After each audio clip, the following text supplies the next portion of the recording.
Assalamualaikum warahmatullahi wabarakatuh. Berjumpa kembali dengan pelajaran IPA kelas 7 tentang sistem organisasi kehidupan. Pada pertemuan yang kedua ini, guru akan memberikan penjelasan tentang jaringan tumbuhan dan jaringan hewan.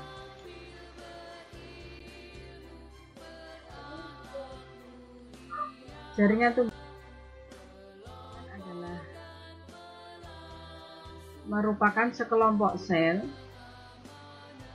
yang mempunyai asal-usul, bentuk, dan fungsi yang sama. Jaringan tumbuhan dikelompokkan menjadi dua, yaitu jaringan meristem dan jaringan permanen.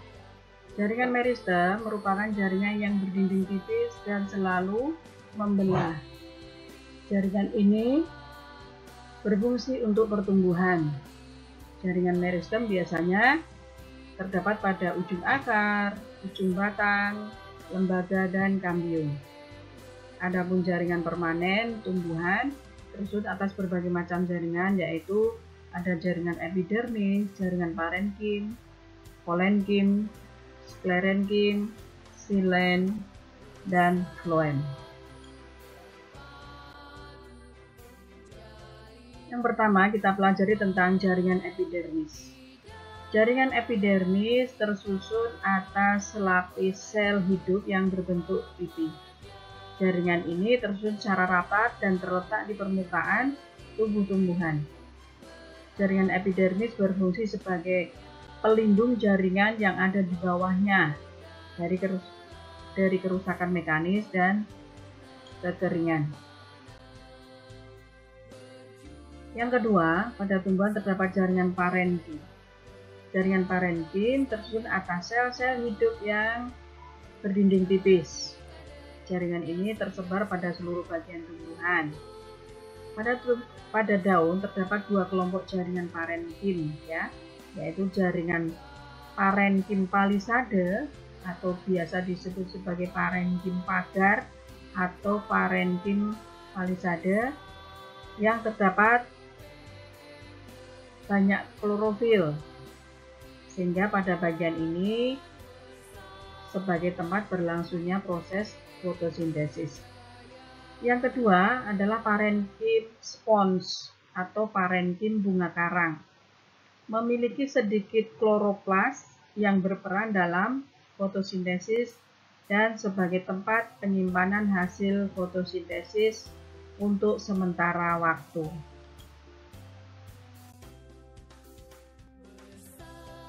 Yang ketiga, jaringan penguat. Tumbuhan bisa kokoh berdiri kuat karena adanya jaringan penguat yang terdiri atas jaringan kolenkim dan jaringan sklerenkim. Jaringan kolenkim merupakan jaringan yang dinding selnya mengalami penebalan dari selulosa, yaitu pada bagian-bagian tertentu yang terjadi penebalan tetapi tidak merata. Yang kedua, jaringan sklerenkim merupakan jaringan yang dinding selnya mengalami penebalan dari lignin secara merata. Lignin ini seperti jaringan lilin, yang digunakan untuk penguat tumbuhan.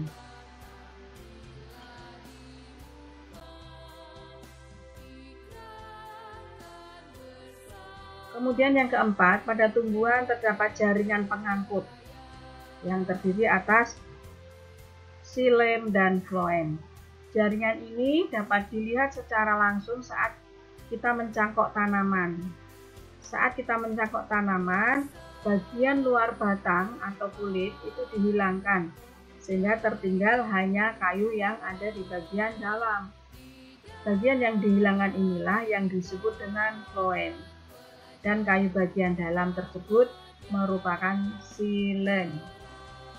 Xilem berfungsi untuk mengangkut air dan garam-garam mineral dari akar ke daun. Adapun floem berfungsi mengangkut zat makanan hasil fotosintesis dari daun ke seluruh tubuh tumbuhan. Berikutnya kita mengenal jaringan.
Jaringan epitel pada saluran pernapasan, misalnya pada tenggorokan, dapat mengeluarkan lendir atau mukus untuk melindungi dari kekeringan serta menangkap partikel debu yang masuk bersama udara. Yang ketiga, jaringan konektif atau jaringan penghubung. Jaringan konektif atau jaringan penghubung pada hewan ini dibedakan menjadi 4, yaitu jaringan konektif penunjang, jaringan konektif pengikat, jaringan konektif berserat, dan jaringan konektif hematopoietik. Kita lihat yang pertama, jaringan konektif penunjang memiliki fungsi yaitu memberi kekuatan dan melindungi bagian tubuh yang lunak, misalnya tulang rawan. Yang kedua, jaringan konektif pengikat berfungsi mengikat bagian-bagian tubuh, misalnya tendon yang mengikat tulang satu antara tulang satu dengan tulang lainnya.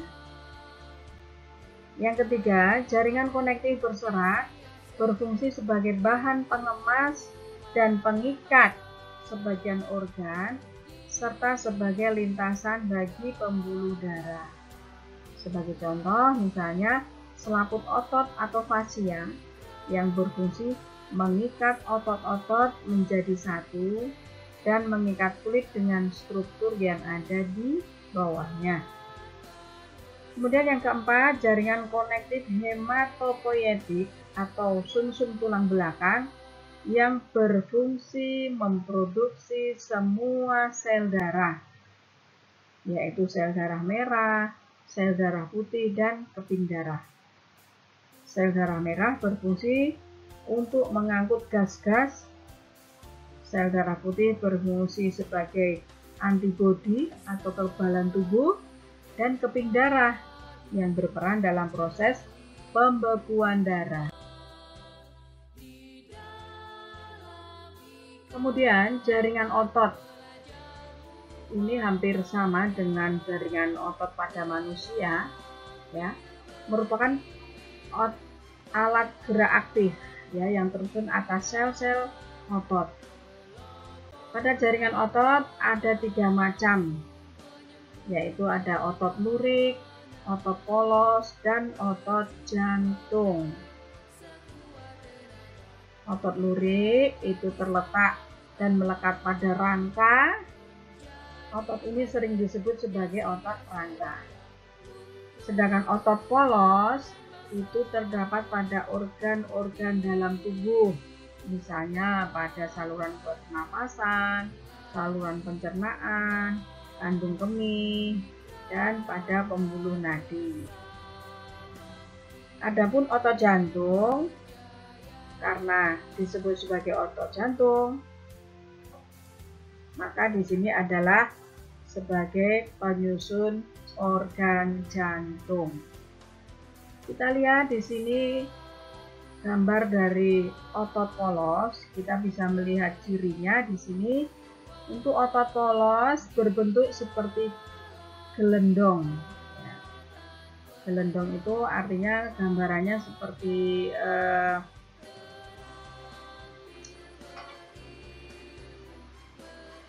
tebal-tebal seperti ini ya, memanjang seperti ini ya.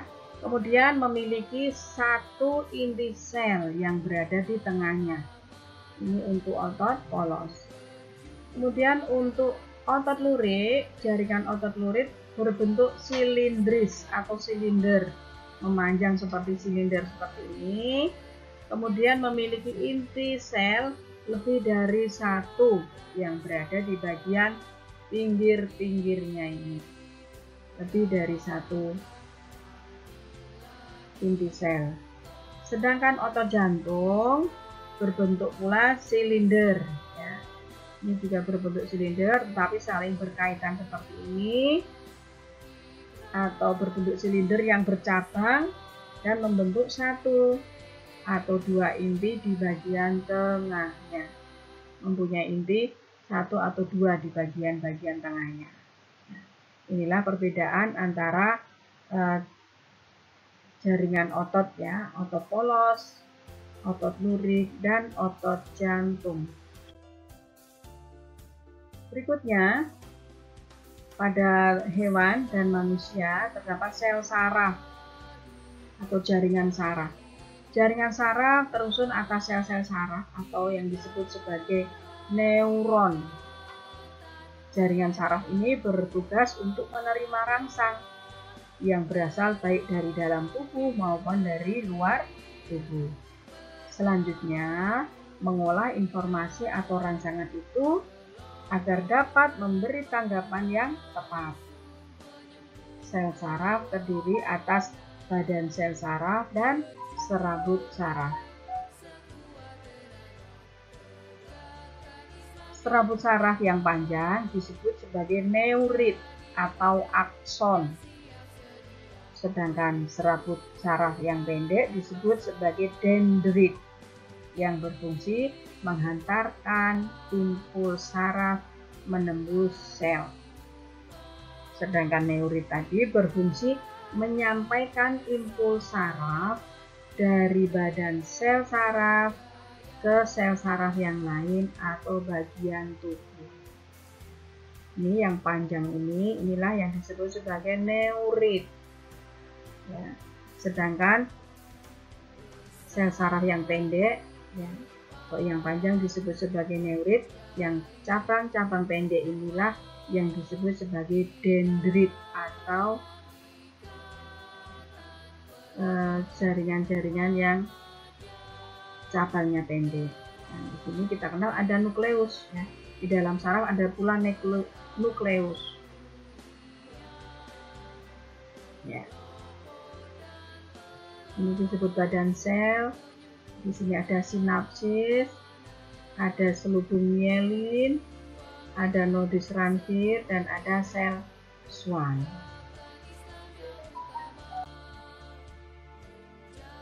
Dari pembelajaran yang sudah kita lihat, kita bisa melihat ada beberapa persamaan fungsi jaringan pada hewan dan jaringan pada tumbuhan. Yang pertama, fungsi jaringan untuk pertumbuhan pada hewan itu disebut sebagai jaringan embrional, sedangkan untuk pertumbuhan pada jaringan tumbuhan disebut jaringan meristem. Jadi sama-sama digunakan untuk pertumbuhan. Kemudian fungsi yang sama adalah untuk menyimpan makanan cadangan. Kalau pada jaringan hewan disebut jaringan lemak, sedangkan pada jaringan tumbuhan disebut sebagai jaringan parenkim. Kemudian pada jaringan hewan terdapat jaringan darah, sedangkan jaringan pada tumbuhan adalah jaringan floem dan xilem. Ini sama-sama digunakan untuk alat transportasi atau sebagai alat pengangkut. Yang keempat, jaringan tulang pada jaringan hewan dan jaringan kolenkim dan sklerenkim pada jaringan tumbuhan ini sama-sama digunakan fungsinya untuk menyokong tegaknya tubuh. Ya. Demikian yang bisa Bu Guru sampaikan untuk pembelajaran video yang kedua pada sistem organisasi kehidupan ini. Selanjutnya, apabila ada yang mau ditanyakan, silakan bisa japri ke Ibu Guru. Apabila belum paham dengan videonya, kalian bisa memutar ulang pada official SMP Muhammadiyah di YouTube. Kalian bisa mengulang lagi untuk lebih memahami materi pembelajaran kali ini. Demikian yang bisa Ibu Guru sampaikan. Kurang dan lebihnya mohon maaf. Nun wal kolami wa mayasturun. Wassalamualaikum warahmatullahi wabarakatuh.